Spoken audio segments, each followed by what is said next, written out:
Shoot যেদিনকে থাকে সেদিনকে শ্যুট করতে যতক্ষণ না টাইম লাগে তার থেকে বেশি টাইম চলে যায় ঘর গোছাতে।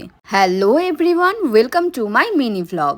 আজ একটু সকাল সকালই উঠেছিলাম, সকাল থেকে শুধু ড্রাই ফ্রুটস খেয়েই থাকলাম। তারপরে তো শ্যুটে একবার বসলে না আর খাওয়াটা আমার হয় না। তো যাই হোক, এদিকে আমার শ্যুটটা কমপ্লিটও হয়ে গেছে। আর এত কিছু গোছানোর জন্য তো এনার্জি ছিল না, তাই ভাবলাম আগে পেট পুজোটা করে নেওয়া যাক। তো ঝটপট করে আমি এদিকে সবটা গুছিয়ে নিচ্ছিলাম। ছড়িয়ে ছিটিয়ে রাখতে তো একদমই ভালো লাগে না, আর তারপর কাজটাও বেড়ে যায়।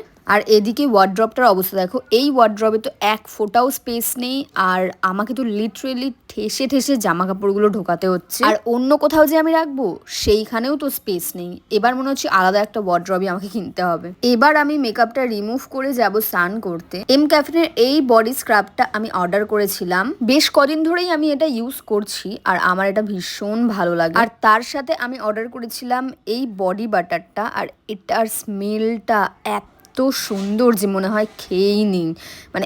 দারুণ একটা স্মেল, আর এটা ভীষণ লং লাস্টিং একটা প্রোডাক্ট। তো আমার তো এই দুটো কম্বো দারুণ লাগে। আর এম ক্যাফিনের প্রোডাক্ট আমি যত ইউজ করছি আমি তো ফ্যান হয়ে যাচ্ছি জাস্ট। আর তারপর একটু জল খেয়ে নিয়ে আমি এদিকে বসে পড়েছিলাম একটা কাজে, আমার এডিটিংয়ের কিছু কাজ ছিল, তো ভাবলাম সেইগুলো আগে কমপ্লিট করে নেওয়া যাক। আর সেটা শেষ করে তারপরে আমি চলে গেছিলাম লাঞ্চ করতে।